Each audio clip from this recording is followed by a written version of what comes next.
Salut tout le monde! Aujourd'hui, on va parler de Moon Knight et je suis en forme parce que Moon Knight c'est un perso qu'on adore dans l'équipe Excalibur Comics. Donc on est parti pour une vidéo sur Moon Knight. Go!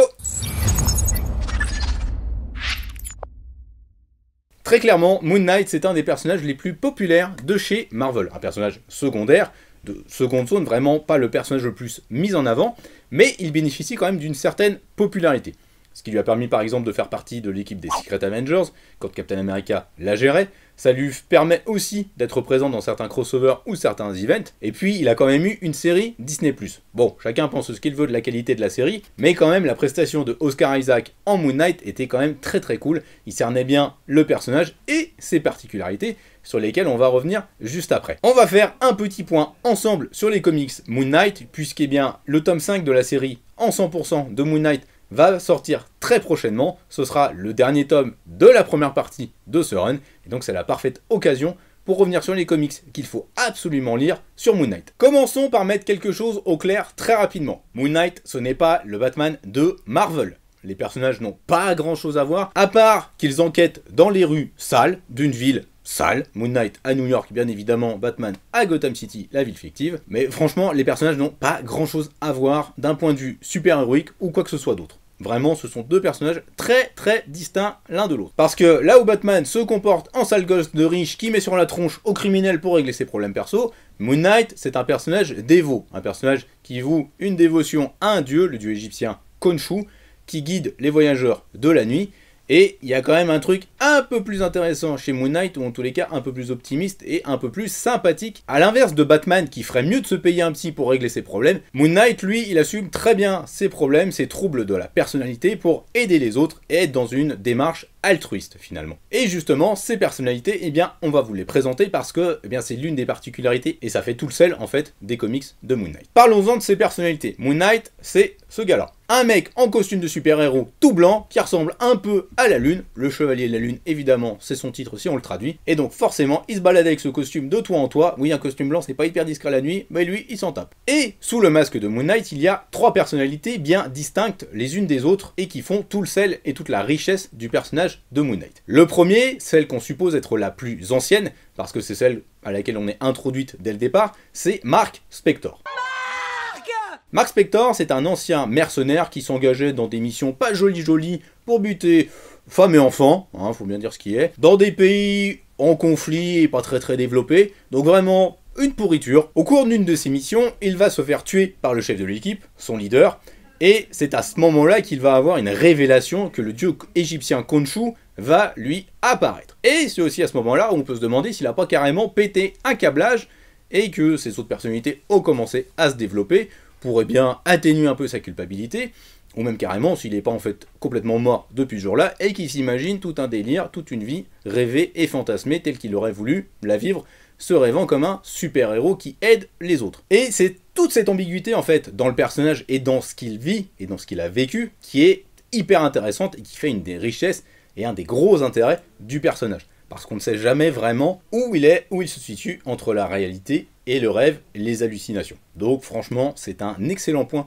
pour Moon Knight, et ça en fait un personnage d'une richesse absolue. La deuxième personnalité qui intervient le plus régulièrement, c'est Steven Grant, le milliardaire qui ressemble un peu à Bruce Wayne, et qui sert, on peut le dire, de camouflage en fait à la personnalité de Mark Spector. On pourrait supposer que Steven Grant est en fait l'alibi, en tous les cas la façade, qui permet à Mark Spector de dépenser tout l'argent qu'il a gagné dans ses missions dégueulasses. C'est une facette très intéressante de la personnalité de Moon Knight, de Mark Spector, puisque ça offre un contrepoint parfait à Mark Spector, là où Mark Spector est crado, a un peu une image de Rambo, Steven Grant est très propre, très classe, très Bruce Wayne dans l'approche, très milliardaire en fait, et donc, encore une fois, ça fait une richesse supplémentaire que les scénaristes vont pouvoir exploiter. Mais bon, rien ne prouve que Steven Grant existait avant, et que Mark Spector est juste une personnalité inventée pour aller mieux, pour s'inventer une autre vie. Qui sait? On sait jamais, c'est l'autre intérêt de Moon Knight, on ne sait jamais vraiment sur quel pied danser. Pas grave, vous suivez toujours? Ok. Si vous suivez toujours, on va s'attaquer à la troisième personnalité. Jake Lockley, c'est la troisième personnalité, c'est un chauffeur de taxi, on le reconnaît facilement. Petit béret, petite moustache. C'est en fait lui qui sert d'indic à Mark Spector C'est lui qui plonge le plus dans les ambiances nocturnes, dignes de polar noir. Ça suinte, ça pue. Dans son taxi, il rencontre plein de monde et il obtient grâce à ça plein d'informations qui vont lui être utiles à un moment ou à un autre pour les missions de Moon Knight. Et donc une troisième personnalité, encore une fois, très différente des deux autres. Et forcément, c'est hyper intéressant pour complexifier tout le personnage de Mark Spector et la personnalité de Moon Knight. Et pour finir, nous avons Mr. Knight. Mr. Knight, lui, c'est le mec qui casse des bouches, qui fracasse tout le monde. On le reconnaît facilement, il a son costume blanc, sa petite cagoule, et il est très classe, mais il pète des bouches et il a du sang sur les mains toutes les nuits. C'est une des personnalités les plus récentes du personnage, une des personnalités récemment créées en fait pour le personnage, et c'est une personnalité qui est ultra populaire, qui a fait bondir en popularité le personnage de Moon Knight, qui lui a redonné beaucoup d'intérêt auprès du lectorat. Maintenant qu'on vous a présenté le personnage de Moon Knight et toutes ses particularités, passons au conseil de lecture. Et non, pour le conseil numéro 1, vous n'allez pas y échapper, c'est évidemment l'intégrale. Parce que l'intégrale, vous le savez, on adore ça chez Excalibur. C'est une collection patrimoniale qui permet de replonger dans les premières années, les premières aventures des personnages. Et donc forcément, c'est hyper intéressant à découvrir, surtout pour le personnage de Moon Knight. Mais on émet tout de même un petit bémol. La première intégrale n'est pas forcément la plus intéressante si vous voulez découvrir Moon Knight, sauf si vous êtes vraiment complétiste. Pourquoi la première intégrale n'est pas forcément indispensable? Eh bien parce qu'elle donne des premières apparitions qui sont vraiment vintage dans leur jus. On voit notamment la première apparition de Moon Knight face au personnage du Werewolf. Dans les épisodes de la première intégrale, Moon Knight c'est clairement un méchant, c'est un mercenaire, il traque des individus qu'on lui donne en mission, qu'on lui jette en pâture, donc il n'y a pas beaucoup de développement sur le personnage. Seul petit intérêt de cette première intégrale, à la fin, il commence à y avoir les premiers épisodes vraiment faits par Doug Moench et Bill Sienkiewicz, qui vont être vraiment l'équipe phare et créatrice du personnage. C'est un peu le seul intérêt, mais on recommande pas forcément cette première intégrale. On vous conseille plutôt de partir sur la deuxième intégrale. Cette deuxième intégrale, c'est vraiment là où Doug Moench et Bill Sienkiewicz vont développer à fond le personnage de Moon Knight, l'aspect notamment avec toutes ses personnalités, le développement justement de toutes ses personnalités, et comment ça se combine pour aider Moon Knight dans sa mission de minuit et sa mission pour Khonshu. Et vraiment pour le coup c'est excellent et ça fonctionne comme un parfait point d'entrée. Si vous aimez les aventures terre à terre, c'est ce qui se passe dans Moon Knight. Si vous aimez les héros urbains comme Daredevil par exemple, vraiment foncez dessus parce que dès le départ, Moon Knight est inscrit comme un personnage urbain qui agit dans la pénombre pour péter la gueule à des criminels, et donc vraiment on est dans une ambiance très peu fantastique mais très terre à terre et posée, ce qui en fait un cas assez unique chez Marvel, en tout cas à cette époque. On retrouve ce côté classique des comics vintage, mais en toile de fond il commence déjà à se dessiner l'aspect psychologique de Moon Knight. C'est pas très développé et c'est pas signalé comme une maladie mentale qui agit sur la psyché de Mark Spector. C'est quand même hyper intéressant parce que Doug Moench et Bill Sienkiewicz commencent à développer un aspect psychologique et une originalité en fait pour le personnage de Moon Knight. On sent qu'il y a trois personnalités qui cohabitent parce que Mark a des comportements paranoïaques, il y a Steven Grant et puis il y a Jack aussi qui sont là présents à côté, mais à ce moment-là c'est pas forcément un trouble mental, c'est agi plus comme étant des personnalités de secours que Mark va revêtir à certains moments pour s'infiltrer plus ou moins bien dans certains milieux. En fait, c'est vraiment un déguisement, un masque qu'il affiche pour agir et faire sa mission, accomplir sa mission de Moon Knight pour Khonshu. Donc vraiment, il n'y a pas l'aspect trouble mental et maladie mentale à ce moment-là. Ça va se développer plus tard, mais c'est vraiment intéressant de voir comment Doug Moench va mettre petit à petit en place, brique par brique, tous ces éléments qui vont conduire à ce que Moon Knight devienne un symbole de maladie mentale et de schizophrénie. Il y a aussi tout ce côté mystique qui commence à se mettre en place face à Khonshu. Parce que Mark Spector, c'est clairement quelqu'un d'hyper cartésien. Et donc lui-même ne comprend pas s'il y a vraiment un dieu à qui il est en train d'obéir, ou s'il souffre d'hallucinations à certains moments. Ce qui, du coup, crée un décalage et une bascule et un équilibre fragile, en fait, dans la personnalité de Mark Spector à ce moment-là. Doug Moench joue vraiment très habilement sur cet équilibre-là. Ça marche et c'est franchement excellent. Surtout quand on a lu certains récits qui sont parus après, ça permet de revenir en arrière et franchement, c'est génial. Donc vraiment, c'est passionnant à découvrir, et si vous n'avez pas foncé sur les intégrales, foncez dessus parce que vraiment Moon Knight c'est assez incroyable à découvrir, et en plus elles sont magnifiques parce que un peu argentées au niveau du dos, et franchement ça rend super bien dans la bibliothèque, comme toute la collection des intégrales, j'ai envie de dire. On va passer maintenant à la collection des Deluxe, puisque c'est là où il y a le plus gros catalogue et le plus d'offres disponibles sur Moon Knight. On va vous conseiller particulièrement deux titres, ceux qui sont à côté de moi bien évidemment. Le premier, c'est Moon Knight au bout du rouleau. Je suis au bout du rouleau, j'ai envie de rentrer, me foutre ma servante et terminer bonsoir. C'est un run très important. C'est à ce moment-là que la personnalité de Mr. Knight va apparaître, et donc, dans l'histoire de la publication de Moon Knight, c'est franchement un récit à lire absolument. Et puis surtout, c'est un récit qui est très facilement accessible pour des débutants. Parce qu'il va revenir à l'essence même des premiers comics de Moon Knight, c'est-à-dire des petites histoires déconnectées les unes des autres, où Moon Knight va en fait enquêter sur des meurtres lambda dans les rues de New York. Donc c'est vraiment intéressant là-dessus, parce qu'on revient à l'essence même du personnage de Moon Knight, et du côté un peu vintage des comics dans lesquels il est apparu de prime abord. Mais rassurez-vous, il y a une narration moderne, et des dessins évidemment très modernes. Au scénario, c'est ah, j'ai quelque chose de bloqué. Warren Ellis, voilà, c'est bon, c'est parti. Et Warren Ellis, c'est un scénariste très moderne qui a l'habitude d'œuvres assez blockbuster et d'une écriture qui est finalement très directe et très efficace. Donc là-dessus, rassurez-vous, c'est pas comme dans les comics vintage avec une tonne de dialogue de partout. Au niveau des dessins, c'est Declan Shalvey. Declan Shalvey, c'est un tueur absolu. Le design qu'il a fait pour Mr. Knight est génial. Il utilise beaucoup des aplats blancs pour illustrer son Moon Knight, et ça fonctionne vraiment merveilleusement, c'est assez ouf au niveau du dessin. Il y a ensuite deux autres arcs qui sont gérés par d'autres scénaristes qui vont intervenir, pareil, toujours avec ce côté revenir à l'histoire indépendante, avec un côté Moon Knight très urbain. C'est un peu moins bon que le Warren Ellis, mais c'est quand même très très bien, et puis c'est encore une fois très très beau aussi, il faut le signaler. Donc si vous voulez du Moon Knight plus moderne, au bout du rouleau, c'est un très bon point d'entrée pour le perso. Le deuxième de luxe qu'on va vous conseiller, c'est Lunatic par Jeff Lemire. Ici, Jeff Lemire, il va vraiment aller à fond sur le côté maladie mentale de Moon Knight. C'est le côté qu'il explore le plus, puisqu'au début de l'histoire, Mark est dans un hôpital psychiatrique, il est complètement paumé, et les psychiatres qui l'entourent et les différents infirmiers sont en train de lui faire comprendre qu'en gros, tout ce qu'il a cru avoir vécu pendant des années en tant que Moon Knight n'a jamais existé, et il a inventé toute une personnalité, toute une aventure, tout un tas de fantasmes pour, se guérir un peu de ses maladies mentales, et en tout cas s'en échapper. Et donc il y a un vrai labyrinthe mental et cérébral qui est en train de se mettre en place dans le run de Jeff Lemire, et c'est passionnant. On est moins sur un versant action, comme ce qui a pu être le cas chez Warren Ellis. Ici, on est plus dans le côté psychologique de Moon Knight. Mais c'est génial parce que ça vous permet aussi de découvrir vraiment les trois personnalités qui cohabitent à l'intérieur de Mark Spector. Eh bien, si vous connaissez très peu le personnage de Moon Knight, c'est un très bon point d'accès, là encore une fois.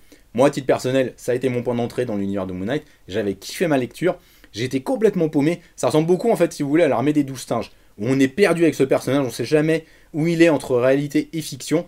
Et donc, franchement, ça fonctionne à pleine balle. Et les dessins de Greg Smallwood, c'est une tuerie. Greg Smallwood, vous avez pu le découvrir récemment sur Human Target. Si vous n'avez pas lu Human Target, foncez dessus, c'est un bijou. Et Greg Smallwood, il a un trait, une personnalité dans son dessin qui est juste magique. C'est magnétique, c'est incroyable. Il a un taf au niveau des couleurs qui est fou. Vous pouvez le voir sur la couverture, ça vient d'une des planches du bouquin. Et c'est sublime, vraiment, c'est incroyable à découvrir. Donc Lunatic, foncez dessus. Si vous voulez connaître Moon Knight, c'est parfait. Avec au bout du rouleau, vous aurez deux parfaits points d'entrée pour découvrir le personnage. Mais Jeff Lemire n'oublie pas pour autant le côté mystique de Moon Knight, parce que Khonshu va intervenir aussi, puisque Mark est complètement paumé, il ne sait pas où il est dans le fantasme, il va beaucoup discuter justement avec Khonshu, et encore une fois, Jeff Lemire joue sur cet équilibre fragile entre fantasme et réalité pour le personnage de Moon Knight, et donc c'est pas juste un récit terre à terre, ce n'est pas juste un vol au-dessus d'un nid de coucou avec Moon Knight, non, c'est vraiment un récit qui respecte parfaitement l'héritage de Moon Knight, et c'est génial, tout simplement.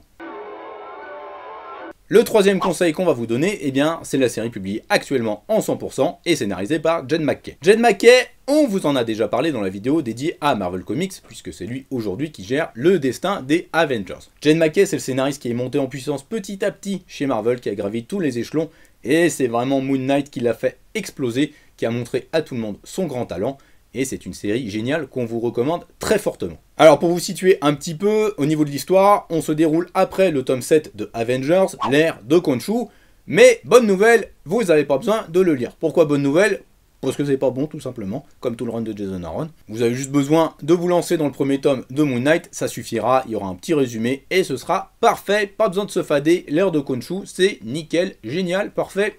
Génial. Donc ici, Moon Knight va se retrouver isolé, seul, Khonshu l'a lâché, et il est surveillé de très très près par les Avengers.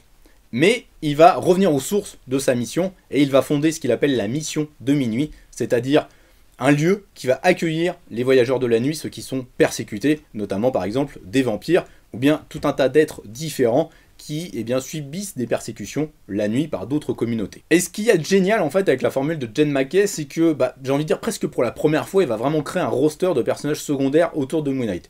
Il va réutiliser des personnages qui existaient dans le passé de Moon Knight, mais il va aussi créer des nouveaux persos qui vont tous donner un nouveau souffle en fait à Moon Knight, qui vont lui permettre de coexister différemment et à Mark Spector de vivre une autre vie, moins déséquilibrée au niveau de ses personnalités, plus en osmose avec celle-ci. Avec ses individus secondaires, eh bien, il va vraiment recréer une sorte de famille. Et bah franchement, c'est hyper intéressant à suivre parce que Jed MacKay croque parfaitement les personnages, les dialogues sont vraiment hyper ciselés. Il y a notamment une scène à la fin du premier tome, un échange entre Moon Knight et un autre personnage sur un toit, qui est absolument sublime, et on se dit ok, Jed MacKay a parfaitement compris le personnage, il en a saisi l'essence, et maintenant il va pouvoir partir pleine balle dans son run.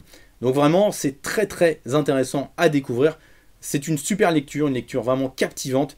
Jed MacKay a un super sens du rythme de la narration, et donc on vous le recommande évidemment très fortement parce que c'est un gros coup de cœur dans l'équipe Excalibur. Mais c'est pas fini parce qu'il faut aussi qu'on parle des dessins. Au niveau des dessins, le dessinateur principal c'est Alessandro Cappuccio, désolé si j'écorche son nom. Je m'appelle Alessandro Cappuccio, je suis l'artiste de Moon Knight. Qui a un style un peu manga, en tous les cas, un style très anguleux, très nerveux, très dynamique, mais qui a une belle patte et vraiment une idée, des idées de composition très originales pour mettre en scène le Moon Knight. Et puis il y a aussi un travail de colorisation fait par Rachel Rosenberg qui est vraiment superbe, où Moon Knight brille littéralement dans la nuit et on est vraiment ébloui, on s'en prend plein la rétine à chaque fois qu'on voit Moon Knight dans les planches. C'est encore une fois un travail superbe au niveau artistique, c'est un peu desservi par le dessinateur qui remplace parfois Alessandro Cappuccio, mais bon franchement c'est du pinaillage, on va pas bouder notre plaisir. Parce que au niveau du scénario et du dessin, c'est une démarche très innovante et en même temps hyper respectueuse de l'héritage de Doug Moench, Bill Sienkiewicz, mais aussi Warren Ellis ou Jeff Lemire et tous ceux qui sont passés en fait avant Jed MacKay, enfin presque tous ceux. Mais voilà, c'est vraiment une démarche super moderne, super originale, super bien dialoguée, bien rythmée, qui fonctionne parfaitement. Et avec le 5e tome qui va bientôt sortir, eh bien vous aurez la fin de la première partie de Jed MacKay sur Moon Knight. Mais ce n'est surtout pas fini, ça continue en VO. Et Jed MacKay l'a dit, il en a encore pour quelques temps avec Moon Knight. C'est un perso qu'il adore, ça se sent, sa passion se transmet littéralement dans toutes les pages et les dialogues qu'il écrit. Et vraiment, on le répète, c'est un coup de cœur chez Excalibur Comics, donc foncez dessus. Bon, vous l'avez compris, Moon Knight c'est un personnage qu'on adore dans l'équipe, très clairement. On en est des fanboys absolus, on l'adore, on le kiffe, on le surkiffe, il est génial. Moon Knight fait partie de ces personnages qui ont une chance incroyable. À chaque fois, il a des scénaristes qui ont du talent. Non, pas toi Moon Knight Legacy, non?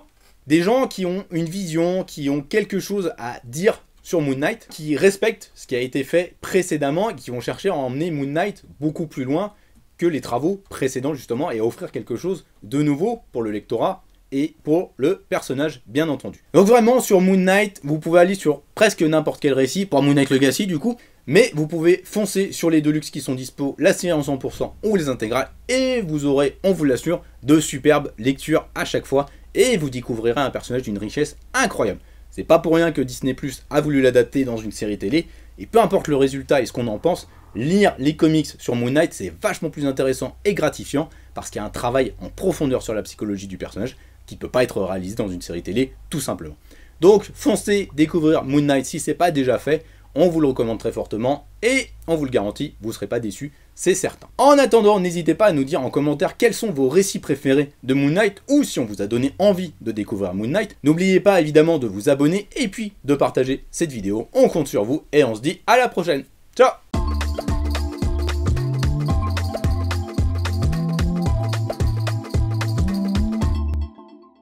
À part qu'ils enculent, qu'ils enculent.